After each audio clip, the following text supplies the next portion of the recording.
চলে আসছে এটাকে চ্যালেঞ্জ করে আমরা অনারেবল হাইকোর্ট ডিভিশনে একটা রিপিটিশন দায়ের করি।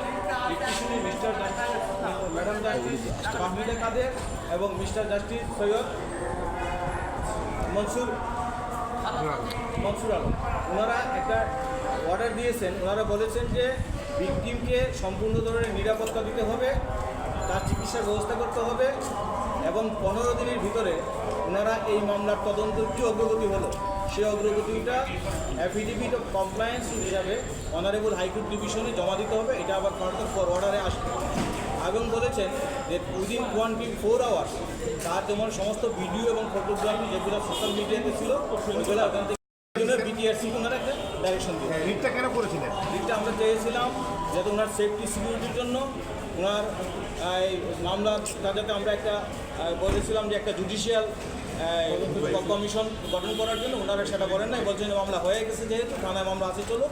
আমরা ওনার একটা কম্পেনসেশন চেয়েছিলাম ওনার চিকিৎসার জন্য। ওনারা বলছেন যে যেহেতু মামলা হয়ে গেছে ভিকটিম তো কোর্টের আন্ডারেই আছে, সো এটা দরকার নাই।